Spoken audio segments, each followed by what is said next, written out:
देखो जनरेटरीज बता रहा हूँ, आप जनरेटरीज लिख लो, ठीक है। ये प्रॉब्लम सॉल्व हो चुका है, पेज नंबर 311, प्रॉब्लम नंबर 36 है। इन दोनों का रिलेशन लगाओ, साथ में ही पार्टनर्स कैपिटल लगाओ, कैश और लगाओ, ठीक है। कल को ही मैंने कंटिन्यू किया था, हमारे पास जो जो अवेलेबल चीज़ें हम ट्रांसफर करते हैं। तो journal entry in books of form journal entries लिखा, 36 नंबर के लिए जा रहा हूँ मैं पहले। और मैंने कल कहा था कि 30 और 36 नंबर हम लेने वाले हैं, तो उसके हिसाब से आपने अकाउंट बनाया होगा, जर्नल एंट्रीज बने होंगी, ठीक है। अगर आप आज आई है तो जो कल आई तो उसके साथ में बैठ जाओगे, ठीक है ना, समझ में आ जाएगा। देखो यहाँ पर 3 कंडीशन में हम चलते हैं, वो है ट्रांसफर, रियलाइजेशन, डिस्ट्रीब्यूशन। क्या क्या? Transfer, realisation, distribution. ट्रांसफर का मतलब होता है जो आपको बैलेंस शीट दी गई है वो बैलेंस शीट आपको यहाँ पर अकाउंट में ट्रांसफर करनी है। जैसे इन्होंने कहा है आप बनाइए realisation account, partners capital account, bank account, realisation account, partners capital, bank, ठीक है ना। बैंक टैली होना ही चाहिए, अगर बैंक टैली नहीं हुआ तो प्रॉब्लम सॉल्व नहीं हुआ, कहीं तो गलती हो चुकी है। अब यहाँ पर एक वर्किंग नोट बोलकर मैंने एक अकाउंट बनाया हुआ है, नामदेव लोन, ठीक है ना, वहाँ पर है नामदेव का लोन है। नामदेव हमारे पास सेकंड पार्टी है, राइट है, बिजनेस का ही पार्टनर है, उससे लोन लिया है तो उसको हम सेकंड नंबर पर देंगे, या इन्फॉर्मेशन होगी तब हम दे देंगे। अगर इन्फॉर्मेशन नहीं रही तो हम उसको second number, in the sense first जो है ये, ठीक है ना, पहले इनका पेमेंट होगा, क्रेडिटर्स, आउटसाइडर, फिर इंटरनल लोन, और सबसे आखिरी में कौन होंगे? खुद पार्टनर्स। अगर बचा पैसा तो, नहीं तो पैसा लाकर भी दे देंगे, घर से लाकर भी देंगे। इसके हिसाब से आपके पास एक पूरा फॉर्मेट रेडी है। देखिए आपके पास बैलेंस शीट कहते हैं 1,00,000 Namdev Tukaram carrying business in their profit share ratio 5:3 total करते हैं 10 रेशियो में से 5, 3 और 2 है। अब आगे बढ़ते हैं, आपके पास बैलेंस शीट में डेबिट साइड में क्रेडिटर्स, सन्ड्री क्रेडिटर्स आप रिलेशन अकाउंट के क्रेडिट में ट्रांसफर करेंगे, बाय लायबिलिटी से ट्रांसफर होकर यहाँ पर एक ही लायबिलिटी है क्रेडिटर्स 21,000, राइट।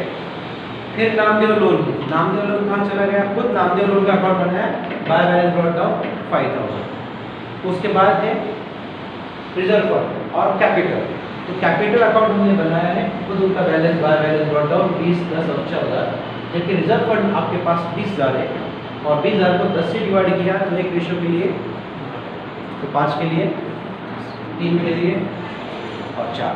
तो यहाँ पर जो आपके पास बैलेंस शीट है, राइट साइड है, कितनी जनरेटरी आप कर सकते हैं ट्रांसफर में कि स्टार्टिंग में वो एंट्रीज है। पहली एंट्री क्रेडिटर ट्रांसफर की और दूसरी रिजर्व फंड ट्रांसफर की। तो पहली एंट्री आप लिख रहे हो creditors account debit to realisation account, creditors account debit to realisation account.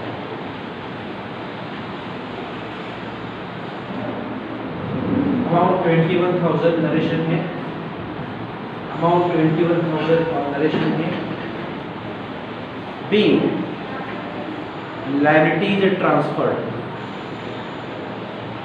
Being liabilities transferred, speed बना के रखो। इसके बाद की रिजर्व फंड आपने बांटा है उसके लिए बनेगी reserve fund account debit to, reserve fund account debit to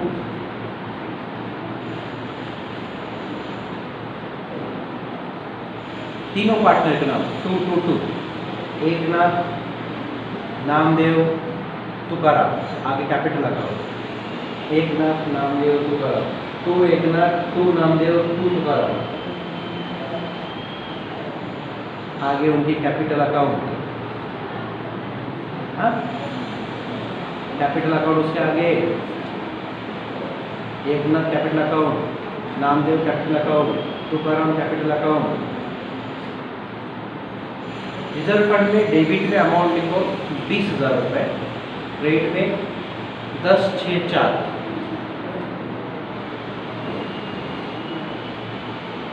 narration में लिखो being reserve fund distributed, being reserve fund distributed amongst partner, amongst partner. इसके बाद हम जाएंगे, है ना, आगे के लिए असेट है आपके पास। असेट की बात करते हैं तो आपके पास जो असेट है उसको मैंने ट्रांसफर किया है रेशनल की डेबिट में 4 असेट है आपके पास, राइट। उसके बाद उसमें से ऑलरेडी माइनस हुआ है, क्या माइनस हुआ है ऑलरेडी। लेकिन कैश और बैंक है, कैश और बैंक का तो कुछ यहाँ पर आपके पास अकाउंट नहीं है, इसलिए उसकी एंट्री बनने वाली नहीं है, carry down brought down entry बनने वाली नहीं है। तो फिर एंट्री कितनी बनी है यहाँ पर भी तो पहले एंट्री आप उसके हिसाब से लीजिए। तो आपकी नंबर 3 की entry realisation account debit to machinery, to stock, to debtors, to investment. Realisation account debit to machinery, to stock, to debtors, to investment. Narration big assets transfer.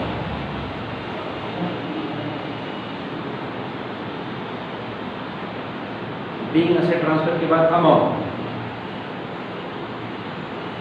76,000 debit के लिए और क्रेडिट के लिए अगर आप जा रहे हैं 20,000, 30,000, 18,000, 8,000, 20, 30, 18, 8, 20, 30, 18, 8 हो गया। जबकि ऑलरेडी है यहाँ पर दिया हुआ है तो फिर 4 नंबर की जो बात बनेगी वो जाएगा ऑलरेडी के लिए already account debit to, already account debit to realisation account, already account debit to realisation account. Spelling दो ऑलरेडी रियलाइजेशन अकाउंट। अमाउंट है 1,000 रुपये। नरेशन में भी ऑलरेडी ट्रांसफर होता है कि याद नहीं आता है, बहुत दिनों के बाद आप लिख रहे हो, ठीक है। ये हो गया क्या ट्रांसफर। ट्रांसफर में 4 एंट्री बनी, ये ट्रांसफर होगा, राइट है। अब हम कौन से लगा रहे रियलाइजेशन में करीबन 5 एंट्रीज है। कितने एंट्रीज है 5। मशीन का मतलब क्या होता है दी हुई इंफॉर्मेशन के हिसाब से काम करना और जो हमारे पास पेमेंट करने के लिए पूरा पेमेंट करना, जितना पैसा आना है उतना पैसा जमा करना, ठीक, बिजनेस क्लोज करना है। तो इन्फॉर्मेशन में कहते हैं पहली information investment on the about date the firm dissolve and the asset realise, जिसमें इन्वेस्टमेंट स्टॉक और डेटर्स सब भेज दिया। नंबर 2 में कहते हैं plant machinery taken over by एक अदर बुक वैल्यू, ठीक है ना। मतलब असेट 2 पार्ट में, 3 असेट बिक गई है और एक असेट पार्टनर लेकर चला गया। फिर कहते हैं सन्ड्री क्रेडिटर्स एंड नामदेव लोग पेड इन फुल, दोनों अलग अलग है पर उनका पेमेंट पूरा किया गया। फिर कहते हैं रिलेशन एक्सपेंसेस 1000, रिलेशन एक्सपेंसेस का भी 1000 का खर्चा हुआ। असेट बिक गई, असेट पार्टनर लेकर गया, क्रेडिटर्स पेड किए, नामदेव लोन पेड किया, ये अलग अलग है भले एक साथ किए, और आखिर में रिलेशन एक्सपेंसेस आपने किया। कितनी इंट्री बनती है 5 इंट्री, ठीक है। लेकिन आपकी कंटिन्यू में 5 नंबर पर आएगा, ट्रांसफर में 5 एंट्री बनती है, आपकी कंटिन्यू में 5 नंबर की एंट्री, ठीक है। इसमें नीचे ऊपर होगा तो भी चलेगा, कोई दिक्कत नहीं है। 1 से लेकर 4 नीचे ऊपर हुआ तो भी चलेगा, 5 से लेकर मैं 9 तक जा रहा हूँ ना, उसमें नीचे ऊपर हुआ तो भी चलेगा। लेकिन आखिरी में यहाँ पर 2 एंट्री लिखा हुआ, उसका सीक्वेंस चेंज होने वाला नहीं, राइट। क्या बोल रहा हूँ मैं, पहले 4 में नीचे ऊपर हुआ तो भी चलेगा, पहले कौन से भी लिखो, अब चौथे नंबर पर कौन से लिखो। ये 5 मैंने भी 5 कहा, ये 5 में कौन से भी नंबर पे आपने शिफ्ट किया तो भी चलेगा 5 में, मतलब ये 5 नंबर वाले आपने 9 नंबर पे लिखी तो भी चलेगी। लेकिन आखिरी वाले जो है डिस्ट्रीब्यूशन वाले, उसमें कोई भी चेंजेस होने वाले नहीं, उसमें सीक्वेंस ही लगेगा। चलिए अब इसमें हम एंट्री करेंगे। सबसे पहले हमने असेट बेची, असेट बेचने पर पैसे आए, असेट बेची, असेट की डेबिट में गई तो क्रेडिट में, जब क्रेडिट में गई तो वो हमने बेची तो पैसा है, पैसा है तो कैश और बैंक और कैश की क्रेडिट में कैश करना और कैश के डेबिट में रियलाइजेशन करना। तो एंट्री बनी कैश और bank account debit to realisation, cash और bank account debit to realisation account. Amount 24,000। Narration big assets realise, आपको नाम लिखने हैं तो आप नाम लिख सकते हैं।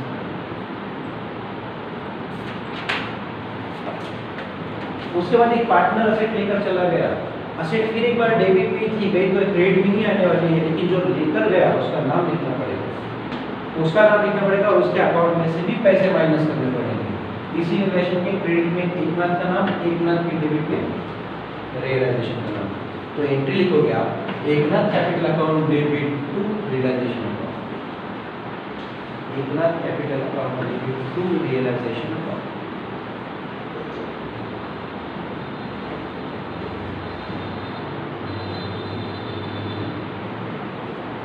अमाउंट 20,000 रुपये, नरेशन है bill,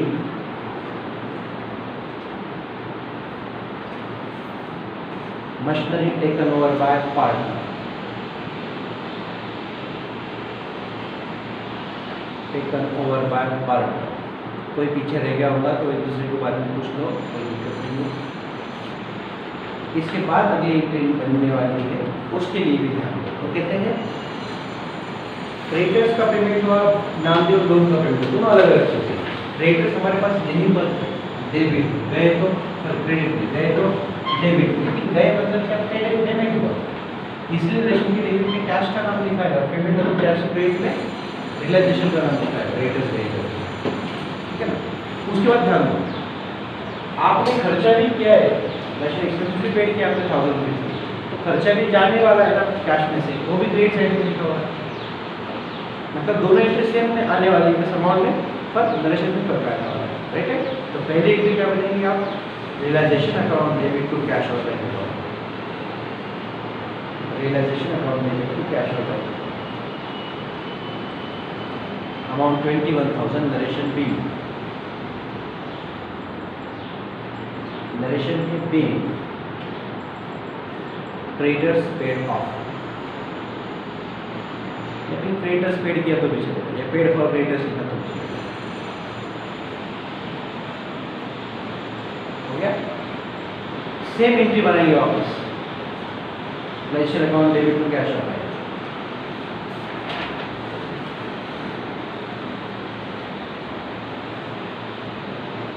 realisation account debit to cash और bank, amount 1,000, narration B, paid for expenses,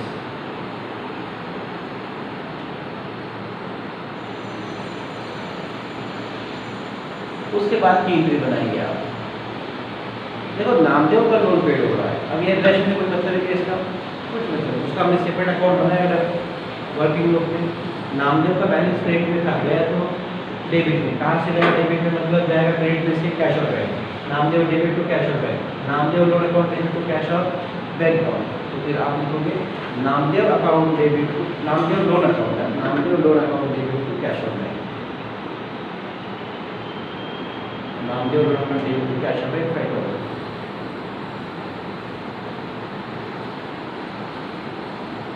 narration B, loan paid या पेड फॉर लोन,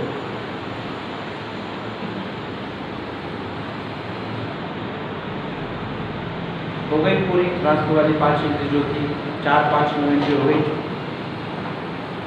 अब डिस्ट्रीब्यूशन वाली, ये पूरा काम खत्म होने के बाद एक चेक करना है कि हमने पेमेंट किया सबका, अगर हमने सबका पेमेंट किया है तो अब हम डिस्ट्रीब्यूशन से देखिए, डिस्ट्रीब्यूशन में हम इसको टैली करेंगे, हमने टैली किया, टैली करने पर डेबिट साइड बढ़ेगी, क्रेडिट छूटी नहीं, तो निकला लॉस, लॉस आया 12,000, तीनों पार्टनर को अपने रेशो के हिसाब से 5-3-2 बांट दिया।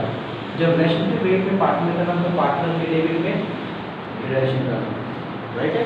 फिर हमने टैली किया पूरा partner settle account, credit side बनी है, डेबिट माइनस करने पर उनका बैलेंस बचता है, बैलेंस बचता है तो कैश में से लेते जाएंगे, तो फिर पार्टनर के डेबिट में कैश का नाम, तो कैश के पेड में पार्टनर का नाम, इस प्रकार से वो पैसे लेकर चले जाएगा, ठीक।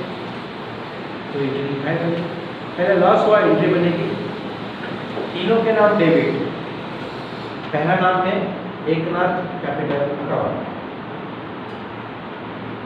Namdev capital account, Eknath capital account, Namdev capital account, Tukaram capital account to realisation account,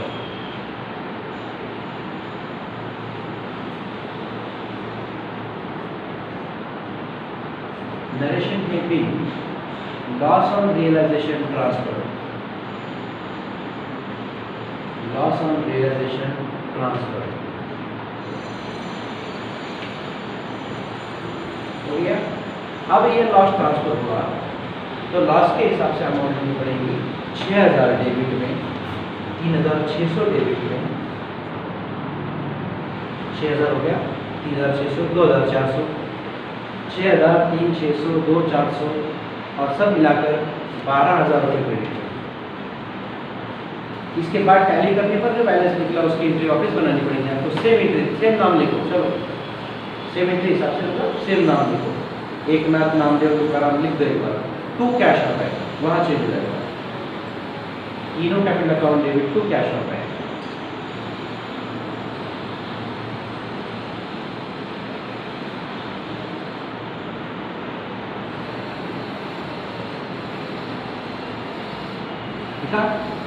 amount लिखो, डेबिट में 4000, 12400, 5600 और क्रेडिट साइड में सब मिलाकर 22000। नरेशन बनेगी पेड एक्सेस बैलेंस पेड या पेड फॉर एक्सेस बैलेंस।